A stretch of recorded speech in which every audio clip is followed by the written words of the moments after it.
maintenant de l'université, plus que jamais incertain. Lundi, l'intersyndicale de Guadeloupe a organisé une consultation sur la question avant de mettre officiellement fin à la grève. Mais la présidence de l'université ne reconnaît pas ce vote qu'elle juge irrégulier. En Martinique, les étudiants du campus de Chelcher suivent impuissants ces multiples rebondissements et leurs interrogations sont nombreuses. Le reportage de Sanga Fagour et Marc Balsin. Que va devenir l'université anti-Guyane? Si l'éclatement avec la Guyane est déjà scellé, le maintien de l'université commune Martinique-Guadeloupe crée toujours des remous avec au centre des agitations une communauté étudiante dépassée. Ça nous bouleverse un peu et en même temps, après on ne sait pas trop quoi dire ou quoi faire. Ce serait mieux de rester ensemble parce que ça a toujours été comme ça. On avait déjà des problèmes à la base même ensemble. Donc une fois tout seul, ça ne fonctionnera pas mieux, je pense. Il est important que nous montrions une certaine cohésion, une certaine unité. Une scission encore hypothétique qui soulève bien des questions, mais aussi des inquiétudes. Après, qu'est-ce qui va vraiment devenir de nous, les étudiants, de nos licences, tout ça, on a un peu de mal à comprendre des fois. C'est souvent des bruits de couloir, etc. J'espère simplement que ça ne va pas perturber la scolarité des élèves, tout ce qui va se passer, tout simplement. Lundi, l'intersyndicale de Guadeloupe a organisé une consultation sur le devenir institutionnel de l'UAG. Une consultation qualifiée d'irrégulière et sans légitimité par la présidente de l'université, Corinne Mancé-Caster. Selon la direction, aucune autorité neutre n'a contrôlé les opérations électorales et les étudiants ont été écartés. Je ne sais pas si c'est le résultat de la vie des étudiants qu'ils craignaient, mais en tout cas, moi ce que je constate, c'est que le blocage a commencé le jour du conseil des élus étudiants et s'est maintenu jusqu'à la fin. Et voilà qu'aujourd'hui, les étudiants sont exclus de la consultation. Ils ne vont pas se prononcer, aller au front avec l'intersyndicale, puisqu'on sait bien que cette intersyndicale est aussi dirigée par des enseignants, des doyens, et que ça peut créer une espèce de peur de la part des étudiants. Enfin, la présidence met l'accent sur l'absence de liste d'émargement ainsi que sur le taux d'abstention de cette consultation, près de 67%. Et notre invité ce soir, donc je vous le disais en titre, c'est Jean-Émile Saint-Fort, le vice-président du pôle universitaire. Bonsoir. Bonsoir. On l'a rappelé à l'instant, donc il y a une consultation donc lundi en Guadeloupe. Quand on regarde les chiffres, on voit que 63% des personnels et 72% des enseignants ne sont pas allés voter, ce qui pourrait vouloir dire, sans certitude bien sûr, qui ne sont pas d'accord avec ceux qui veulent la séparation avec la Martinique. C'est peut-être une bonne nouvelle pour vous. En tout cas, c'est clair que la non-expression d'une grande partie de la communauté, tant les étudiants que les enseignants-chercheurs et les personnels administratifs,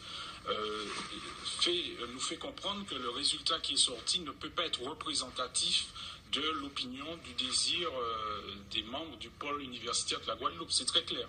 Est-ce que vous-même, vous avez l'intention au niveau de la présidence, justement, d'organiser une consultation pour mettre finalement tout le monde d'accord, ou est-ce que vous craignez éventuellement des résultats et peut-être que vous n'auriez pas envie de le faire? Alors ça a été clair, la présidente l'a dit, le conseil d'administration de l'université l'avait décidé dès le mois de décembre 2013 et le 20 mars dernier, la présidente de l'université avait annoncé le calendrier pour l'organisation de cette consultation.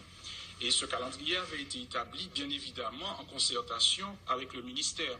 Et en tout état de cause, avant le 15 avril, nos projets, nos propositions devaient remonter au ministère et bien évidemment, le résultat de la consultation également. Eh bien, dès cette période de mars, il y a eu le blocage du campus de Fouilleul, qui a duré d'ailleurs jusqu'au 28 avril dernier.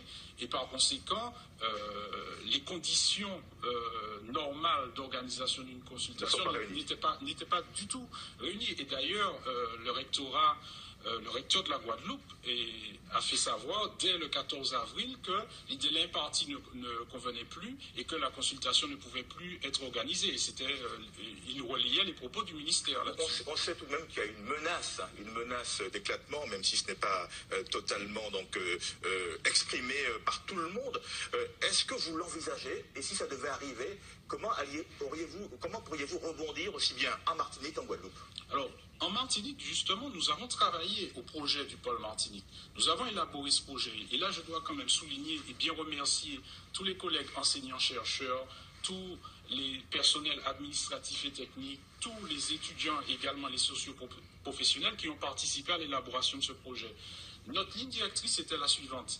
Il s'agissait d'élaborer un projet ambitieux pour le pôle Martinique, au service du territoire de la Martinique et au service de nos étudiants pour leur permettre justement d'accéder aux différentes fonctions qu'ils puissent s'insérer partout dans le monde. Donc nous allons travailler avec cette ligne directrice et quel que soit le cadre. Alors maintenant, nous avons un projet que nous avons évidemment transmis au ministère et donc ce projet s'organise autour d'une université des Antilles mais avec une très très large autonomie des pôles. Voilà, donc on retient de votre intervention qu'une consultation aura lieu donc bientôt. Il n'y a pas de consultation. Les délais, tout était fait pour... Non, mais tant que les blocages sont levés. Mais justement, le ministère a un calendrier. Vous savez que dans la loi ECR, le projet d'ordonnance régissant l'université doit sortir avant juillet 2014. Il y a un calendrier qui a été établi, comme je vous l'ai dit. Ce calendrier était bien précis et il y avait des étapes à franchir. Nous avons, hélas, et ça nous le regrettons, raté l'étape de l'organisation de la consultation. Nous le regrettons fortement, mais il n'y a plus de consultation. Ce sont les propositions et les projets tant du pôle Guadeloupe et du pôle Martinique qui sont remontés au niveau du ministère. Merci d'avoir clarifié cette situation. Merci Jean-Michel Safran d'avoir été notre invité ce soir. Les dernières images du Mexique.